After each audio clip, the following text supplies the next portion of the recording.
minute you actively make a habit of going to a gas station to do your number twos, you are a boss in this rap game, alright? You are a baller. You're a high roller, CEO. Ladies and gentlemen, my name is Jake Palumbo, and you are watching Blunted Confessions. On C4's album, there's a song called 9 to 5 where I have a line where I say, tell my grandkids Pappy was loco. For 2 months he did his number twos at Sunoco. And a lot of people thought I was just being funny when I said that, but there's actually a real story behind that. For about 2 months of my life, when I was entering into my mid-20s, I pooped at Sunoco. Meaning that I didn't have a working shitting facility in the house that I lived in.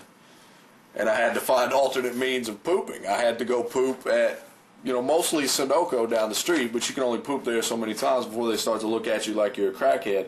So I had to alternate and rotate between, say, the Kroger or, different establishments that had pooping facilities. It's not really, in Tennessee, it's not like it is in New York. Like, New York, they won't let you shit anywhere in public, hardly. But in Tennessee, pretty much everywhere they'll let you poop, so I had to rotate.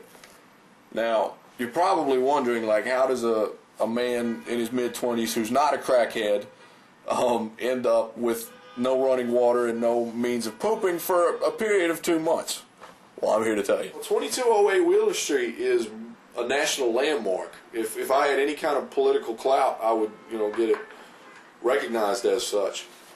There's like a long lineage of winners that lived in that house. Me and Jack Daniels, C. Fortune, Ryan Thiessen, Trauma One Entertainment lived in that house. We've had doctors, law enforcement, just legitimate EDPs. I got home from my job that day, and we had a show later that night. It was actually our first paying gig at Poor Richards.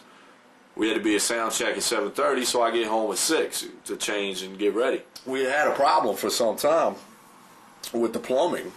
The toilet would get plugged up, or when we try and wash clothes in the washing machine, there'd be, water backed up, and, it just got to be a real headache. And I told them motherfuckers not to do any laundry. Somebody was doing their laundry, and then all of a sudden it was just like, bam.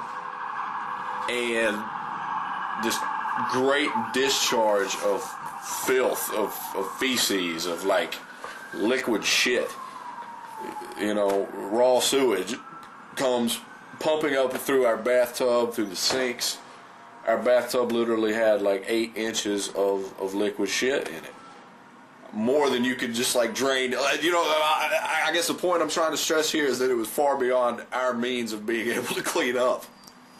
So, we couldn't do anything about it then. We had to go do the show, and we did go do the show, and, We actually went out into the yard and dug a hole and took a hammer and busted the pipe out so that the shit water would drain out into the yard, but the neighbors weren't particularly thrilled about that.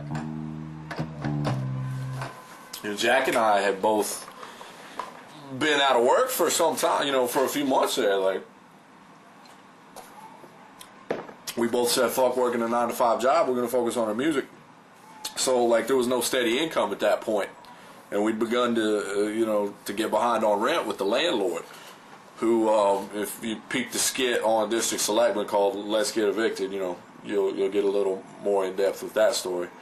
But, anyway, so the thing is I didn't want to call the landlord up and say, hey, can you come to the house and fix the plumbing, because we owed him a great deal of money. And he was one of those passive-aggressive individuals that would try to be a thug or a hard ass on the telephone kind of, but when you met him in person, he was just a nice guy that wouldn't bust anybody's balls.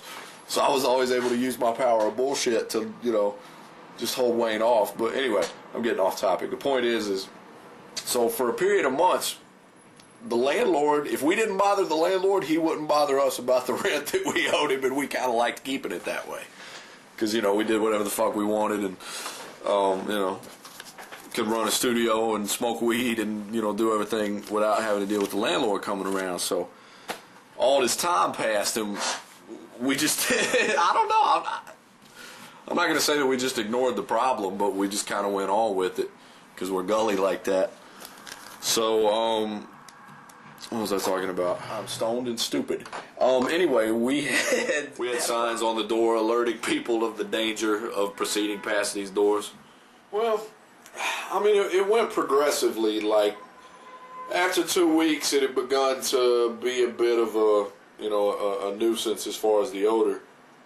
Fuck, I can remember the first time V-Cut DJ'd a show with us in Johnson City. He comes, he's like, yeah, let me use your bathroom, dude. And we had to tell him we didn't have one. You know what I'm saying? I don't know. It's just the stereotype of people, like, from the hills. Growing up, we didn't have no plumbing. It's that kind of thing, you know, when you're living it in the urban lifestyle. Whatever that means. But anyway, so time went on and we just did what we had to do. And I would wake up in the morning. And you got to shit, you know, when you wake up in the morning. And so I would have to drive to Sunoco, which took like a minute and a half. It was very close by. And sneak in and shit in their toilet. And, you know, if I was lucky, I had like $1.50 to buy a coffee and a cinnamon roll. So I didn't look like a crackhead, you know, just coming in to use their bathroom. What do I remember? That the peak hours to get there were like 7 to 10 a.m. because usually the shift would change at 7 a.m. and the morning guy would go in and, you know, mop out the bathroom so it'd be reasonably like non-fucked up.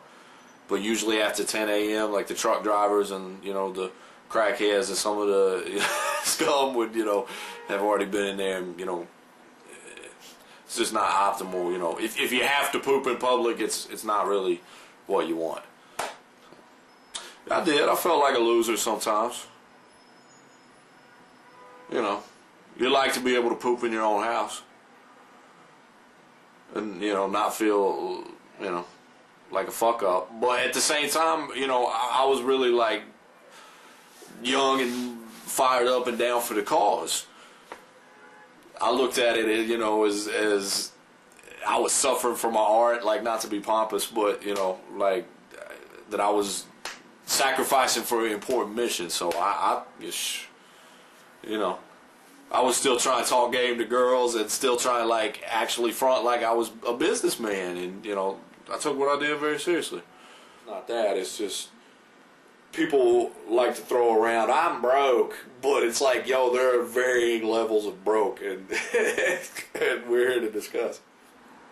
That's a testament to perseverance. How many people you know that can still kick game to a female knowing that there's no working toilet in this house? You know, like, by the time we got up to the 2-month mark, when it was just really a fucking demilitarized zone, there was one day that we just kind of realized that it went too far. And me being like the hard head that I am, I was like, fuck it, I'll clean it up. Because, you know, I always want to put myself through stupid shit just to prove that I'm dedicated. You know, there's actually pictures on people like Arnold's MySpace of me. I took white t-shirts and tied my face up like I was Taliban. Because I didn't have a gas mask, because literally you know, from all the maggots hatching and everything in that bathroom, and just the nasty fucking sewage that had been marinating, like slow cooking almost in a crock pot, like fucking filth. Yeah, I scraped maggots out of the I put a big glove on and I was scraping maggots out of the toilet with my hand. And it felt like macaroni and cheese feels like, you know, if you imagine sticking your hand in a thing of wet macaroni and cheese, that's kind of what it, you know, like what it felt like. It was fucking disgusting. I'm kind of surprised that the stink took as long as it did to become offensive. You know, it didn't really until the very last bit of it.